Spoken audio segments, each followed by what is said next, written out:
Hey there, how's it going? We are going to be taking a look at this Guardian 5, Warlock position 5. Replay analysis.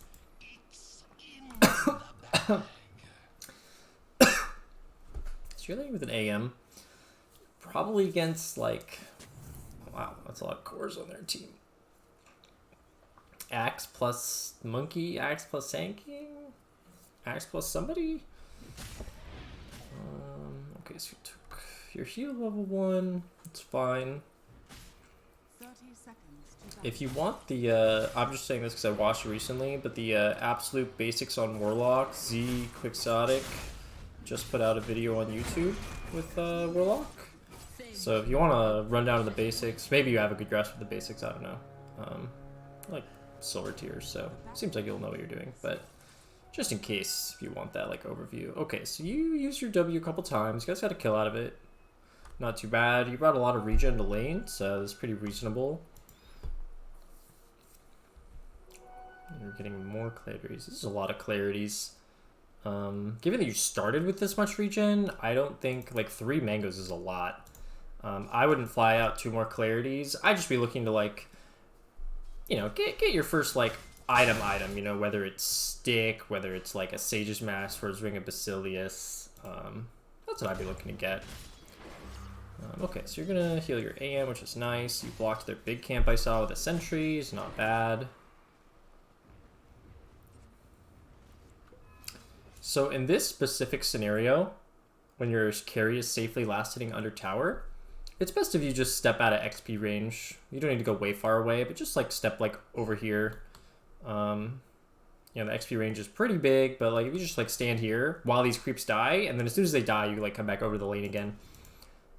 And you don't want to like, some supports take this to mean like, oh, I can never be in XP range ever. And that's not what it means. It just means when your carry is literally freely last hitting under tower, those are the times where you should like give them the free XP.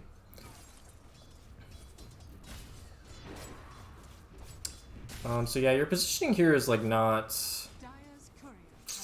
It's a little too passive. I don't want you to be aggressive, but like, instead of standing here, like if you're gonna stand in the lane, as opposed to like, you know, they can't pull, right? So like your options are like hit the Sand King over here, or like kind of harass the Axe. I would look to do one of those. Like in this scenario right here, you could just harass the Axe. Like I'd rather you just stand here and right click this guy a couple times. Offlaners don't like to be harassed, just like carries don't like to be harassed. So your right clicks do a decent amount of damage. Like if you hit this guy 5 times while he's trying to CS, he's going to be missing HP. But, you know, not too major. I don't know where your aim's going. Okay, so you're getting some CS while the aim's not in the lane. That's fine.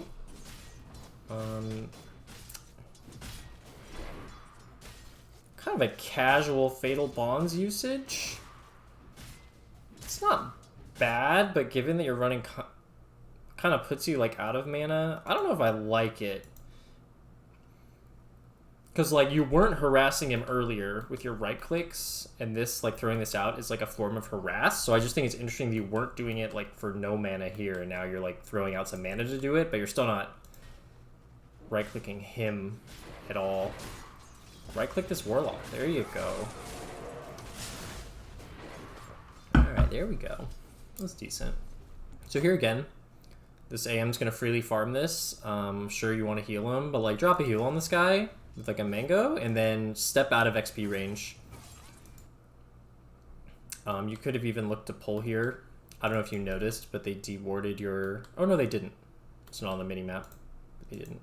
I thought they dewarded. I was going to say, you can just look to pull here if you want. Just let AM last it freely under tower. Yeah, because you've just been in range, in XP range of every one of these last hits, and he hasn't really needed you to be there for most of it. Like I said, it's not giving him free XP all the time, and like you never get any levels. It's just when it's completely free under the tower. That's when I would like look to step away a little bit.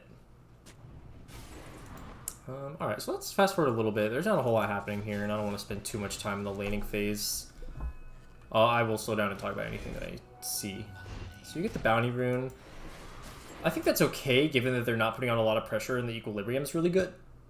In situations where your carry is like in more threat, sometimes it's not good to go do that, but in this situation I think it's okay. So I haven't really looked to pull at all. I'm not sure if maybe you were going to do it there. And then the Sand King stopped you. It's not a huge deal because they have an axe, so they just kind of shove it in no matter what. Because you blocked their pull, which was really nice from you. This isn't going that poorly for you, so I don't mind too much. Oh, interesting D ward. That's pretty cool. And you got your boots, which I think is reasonable. Now you're giving him a little bit of solo XP. So you get the next bounty rune. Get some ward vision down. I kind of like that. Give yourself an idea of where he is. I'm glad you're released here to get the XP when he's doing this. Like, you can't really stop him from doing this, but if you're there to get the XP, it's like, hey, at least you're splitting it with him as opposed to him getting it for free. It would be nice to have a sentry for the lane for this Sand King, or a Dust. You guys don't, like, have super high kill threat on him, because you don't have, like, a stun or a slow, but could be something to consider, just with, like, some extra gold, specifically against, like, the Invis hero, you know?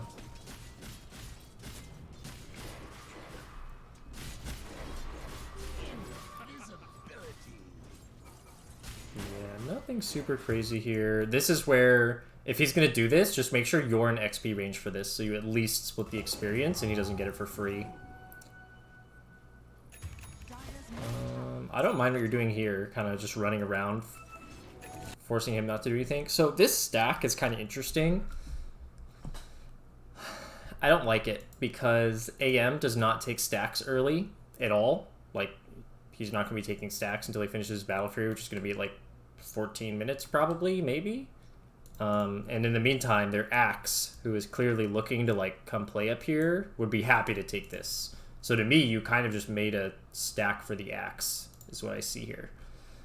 In a different scenario, with a different carry and a different offlaner, that stack is totally fine. But in your specific scenario, I will, you know, it's not too important, but I'll be interested to see who ends up taking that stack, if you know what I mean. So you leave your lane to walk mid. There's not too much happening top, so I can't say I blame you.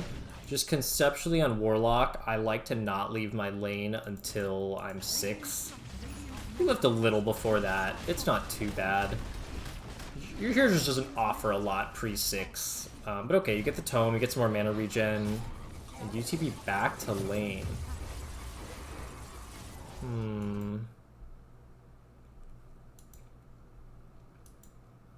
Okay, I'm gonna start slowing down a little bit and we can talk about this.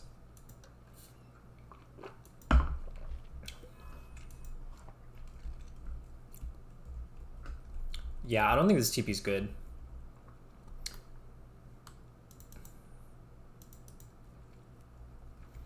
So, you have your ult. You need mana. You got your clarity. You'll have mana boots soon. You'll kind of get enough mana. It's nice to kind of pick up like Wand or Basilius though, just to give yourself a little bit more. Or even like a casual Sage's Mask or a Raindrop maybe. Something more than just the occasional clarity and Arcane Boots, because your hero really only casts spells. But you're going to have the mana to like do stuff soon. Where do you want to do stuff is the question. And the answer on Warlock is you kind of just want to make an aggressive play towards an enemy objective, because all else being equal, making a play towards an enemy objective is better than defending your own and like drawing more attention there. Because here's what I'm seeing, is I'm seeing you, so your Night Stalker's weak for a long time. He's just going to be chilling and farming. You're going to have ult, so you're going to be kind of strong. Your Dawnbreaker's pretty strong, just busted hero right now. His W's off cooldown, he's got full mana. This hero's broken. You've got a Spearbreaker who's level 6. So, like, I'm thinking you walk bottom with Dawn, and you, Spearbreaker and Dawnbreaker, pressure this tower, and if they try and fight you, you drop your ults. Or if they commit a bunch of heroes down here, then maybe you just back away and are happy that you forced heroes on their team bottom or something. When you go top, you're just drawing attention to like top. Like you'd rather draw attention away from your anti-mage so he can farm in peace. And instead, by going to his lane, you kind of like, you attract attention here. Because what's going to happen is this AM is either going to be able to lane here or he's not. And if he leaves, he's going to leave. That's fine. Like, this tower is not defendable forever. Nobody on your team, maybe Dawn, like, wants to, like, sit up here and defend this tower. And your team's not really looking to, like, take a fight up here to defend this. Like, it's really hard to defend this tower. You've got an anti-mage who doesn't contribute a lot early. It would require, like, your 2 playmaking heroes to, like, go top, which then applies no pressure to the rest of the map. And then your Night Stalker doesn't want to do anything because he doesn't have his ultimate. So you're putting yourself up here in a place where you don't really want to defend this tower anyways. And if you are a different hero, maybe it's a different story. Like I recently released a YouTube video on how to play Winter Wyvern. If you were Winter Wyvern, I would love this TP. This is exactly what you should be doing. Or a Treant or something. But you just don't do this on Warlock. It's just not what the hero does. The hero just walks around with his team and drops his ultimate and then, like, chills. That's all he does. So, you know, you TP up here, you use a spell, and then you kind of get chased away. But, like, you've drawn the attention up here. Like, their team's invading. Now there's a lot of heroes near your AM. Just, if you're this AM, I don't know if you ever play carry, but, like, put yourself in this AM shoes. Is this AM happy that, like, 3 enemy heroes are in his space? You know, regardless of the fact that a couple of his teammates are there too. Wouldn't this AM rather nobody be here than, like, all 7 of these heroes? Or 6 other heroes? Hopefully you can kind of see that AM would rather there not be heroes here. So if, like, you guys were making this exact same play while running at this tower, like, that's just better. Hopefully you can see that. And so I think a lot of people don't realize this on support, but where you go on the map determines a lot of where the action's going to happen. That's just how it is. I mean, okay, you guys killed this guy, but now you're 5 heroes at your top tier 1 tower, safe lane tier 1 tower. Like, do you guys all want to be here? No. Like, this isn't really map efficient. So hopefully you get what I'm getting at, even though that play, like, sort of seemed like it worked. It's just not really an ideal play. So you're putting down a deep triangle ward. And then you just drop your rock on these guys. Yeah, so this is the same thing. You're taking aggressive plays here, and I just rather you just do the same play here. You know? Like, you guys killed the Axe, great. Like, spread out, let the AM stay up here. The rest of you, like, you know, go across the map. Go do something else.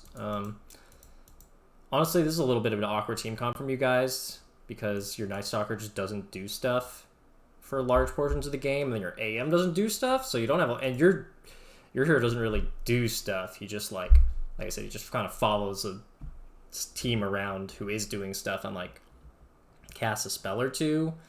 So you got a pretty bad, awkward lineup. That's not to say it can't work. It just makes it a little awkward.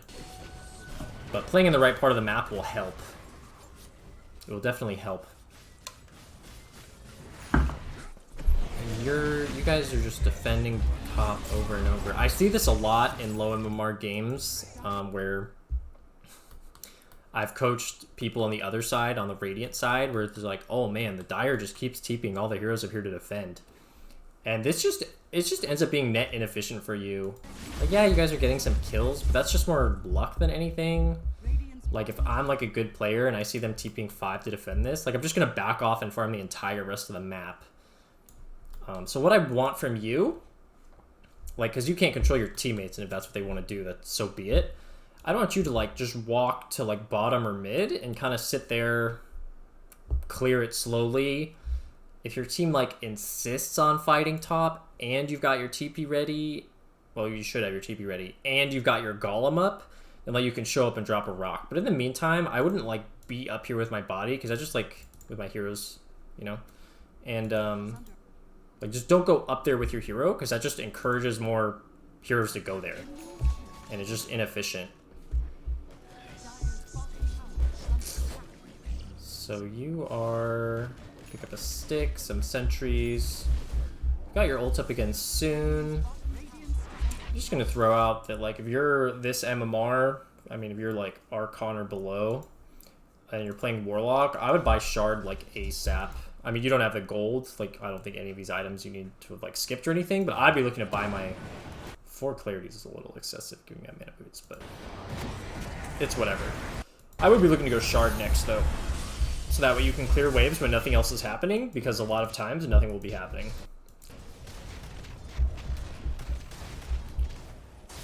So let's talk about real quick what just happened here. It was in the right part of the map, so I didn't hate it, but let me pay attention instead of hearing myself talk. So UTV bottom, you've got your ult up. Charge in. Drop your rock. Very nice. This is good. I would have dropped a sentry for the Sand King, but otherwise it was fine. And then you get cleaned up by like a Jug Obby Slash, which is fine. I'm happy with like the way that worked out. It would have been nice if you're... I guess they were killing Axe over here. It's whatever. I think this play here, and like overall, you guys were playing the right part of the map, so I kind of liked what happened there.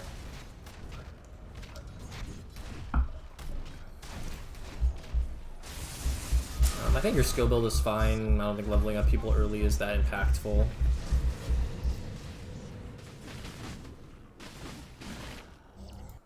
Okay, so dropping some heals for your team. You do have Shard queued up, very nice. D-pushing while your ult's on cooldown, I like it. I like it, I like it. Very nice, very nice, very nice. You got your Shard. Oh yes, this feels so good as Warlock. Your Axe is kind of, or your Night Stalker's kind of nuts. Yeah, I mean, you guys killed him? This is tough because this is such a bad play, but like you didn't initiate this play, so it's like what to say about it. Like again, you've got ult coming up soon. I would have liked you earlier to start walking bottom. And then maybe your Night Stalker doesn't see a support behind him and like start running at the enemy triangle like a crazy person. So like here, as soon as you clear this wave, just you've got your ult coming up, right? It's basically up. By the time you get wherever you're gonna go next, your ult's gonna be up. So start walking towards your team bottom. Just playing the right part of the map. Behind these two guys sitting bottom with your ult is where you want to be. It's just what your hero will be most effective doing. Following your Night Stalker into the enemy triangle while he's alone, your hero does not excel at whatever this is. Hopefully you can agree. You're slow. You don't offer any stuns or slows to assist in this kill attempt. Like what he's going for is kind of like a crazy solo... I'd call it a pick-off, but it's like not even a pick-off because there's no follow-up damage. He's running at a full HP Axe. Like, I need you to see that this is just crazy and dumb and not participate in it. Even if you like going bottom is the best thing you can do, the next best thing you can do, or going bottom like 10 seconds ago was the best thing you could do. The next best thing you could do is hang around mid, W this next creep wave, enemy mid creep wave that's coming in, and then walk bottom. And you should never help this guy ever. That's like on a list of 2 things you should do, that's number 3. Yeah, this play is just destined to be a train wreck, a dumpster fire. I'm surprised you even got the 1 kill. But you guys get a double kill, but this is just... It's just a bad play. It's just hands down a bad play. I don't care if you guys ended up 2v5ing them there. It was still a dumb play to start with.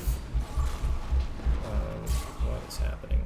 And then like... And then this just causes... And again, I'm not flaming you because you did not start this play, but like... It just causes your whole team to show up here, and it just forces an awkward fight. There's so much of the map not being farmed. They're going to respawn and have close towers to TP2, so they can bring reinforcements the longer this drags on. Nothing about this is good. Yeah, you end up dying. So I will say with your Golem, This is like really good if you can like effectively learn to do this, is like micro your golem. So as soon as this fight's like kind of over, right? Like to me, I would be out here. I don't care what my SP is doing. I use my ult. I'm no longer contributing. If you want to throw a W on these 3 heroes and then walk away, like sure. Walk away with your hero. Send this golem to like cut a creep wave in the closest lane, like either top or mid. I don't care. Send this golem solos a creep wave, and it's so good to like just cut a creep wave. Plus, it's free farm for you, right? So just start getting in the habit of like sending these golems at the end of fights. If your golem's useful in the fight, you can like try and use it. But otherwise, send it to a lane. Send it to like go push the next creep wave. Like, right, you can walk it down here, and this creep wave that spawns at like 90 minutes, just have it clear it. Free wave of farm for you, cuts a deep wave. It's really good. You can get in that habit. It'll just improve the map a lot for your team. Instead of like, you know, what your golem is doing here is not really impactful. You're just like chasing around one hero.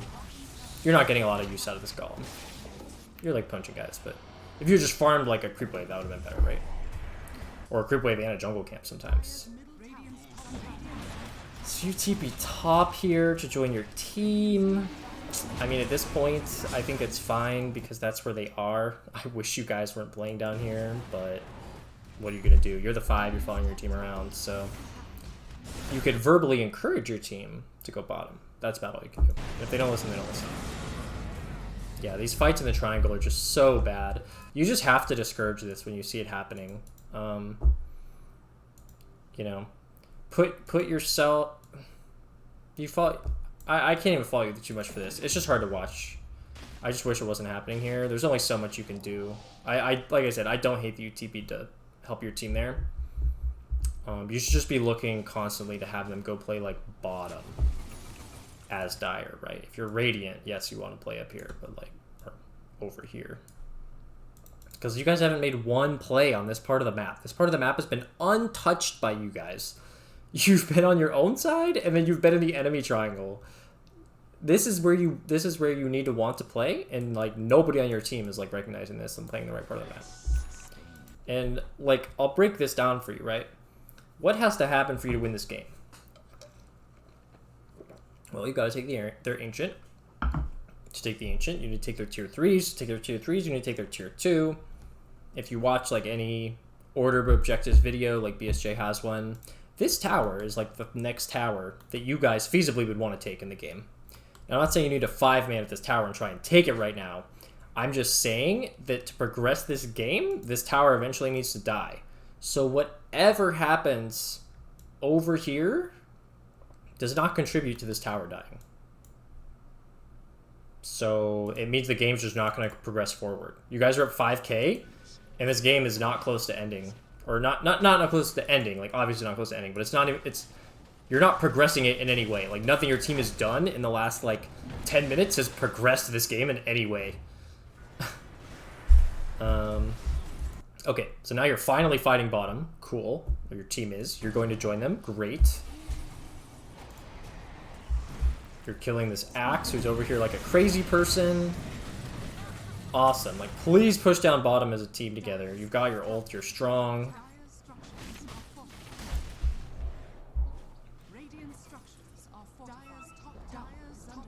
Kind of hanging out. Checking for a ward. Okay. Yeah, nighttime ended. Night Stalker backed. Alright, alright. Like, you didn't force it. That's fine. I like that you were at least over here to start with. Oh, yeah. Aggressive fight on their side of the map. This is what I like to see. Look at that. It even worked out. I'll just have you know that these fights, aggressive on their part of the map, in the right part of the map, they just tend to work. They just do. Way better than fighting their triangle. Hopefully you can see that. So if you can just make the same fights that were happening here, just try and take them down here, and they'll just go better. They just will. Especially if you can get mid and bottom pushed in. Like right now, your guys' map looks pretty great. Bottom could be pushed in a little more, but I'm not complaining. This is a like very nice map for you guys. Set up well, and it ended up in a good fight. So, oh, look at you drawing lines on the map. Awesome. Tell your team, yeah, push the tower. It's nighttime. Take the outpost. I see you pinging. You're like, team, I wanna DP in. I feel your pain, man. I feel your pain. Okay, so your Dawnbreaker is nuts, running into the enemy triangle for no reason.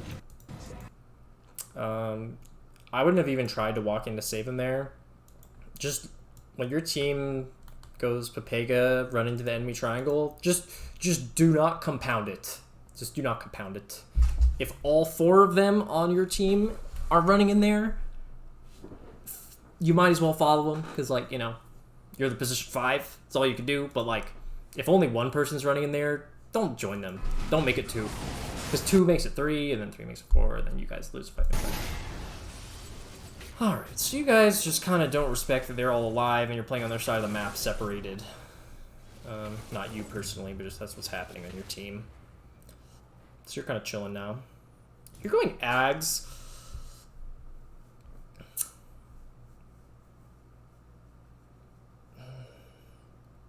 Do I like this Aghanims?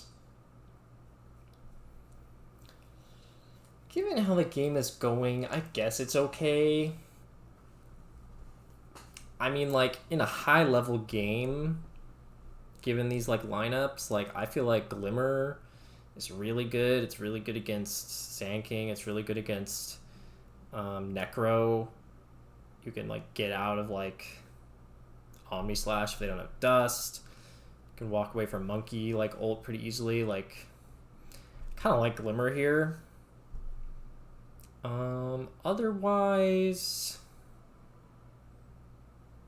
Otherwise, something like Vlad's is, like, very nice to just kind of amp up your team, you know? Like, you kind of just are following them around.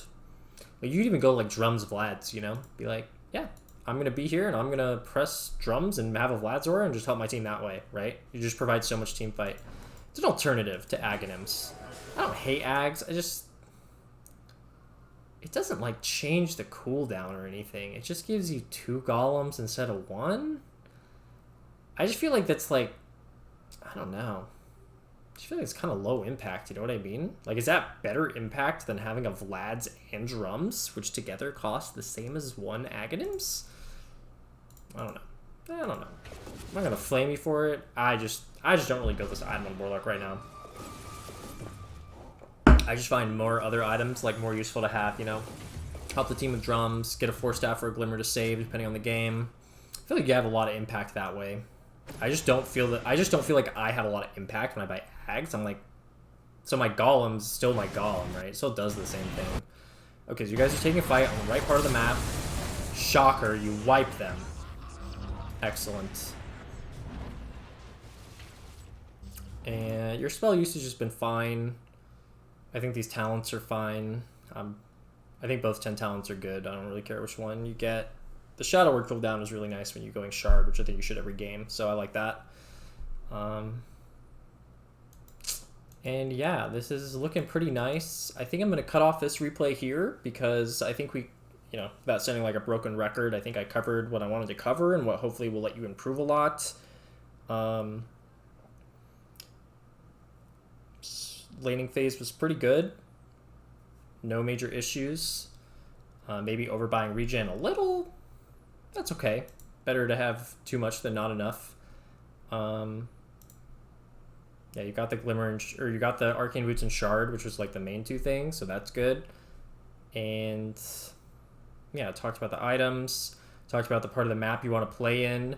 I liked when your ult was on cooldown for the most part. You were just chilling. I did like that. And then it's just going to be like about playing in the right part of the map and like convincing your team to play in the right part of the map. And like, unless something is actively happening over here that you need to TP to, don't like TP up here to like encourage more to happen, right?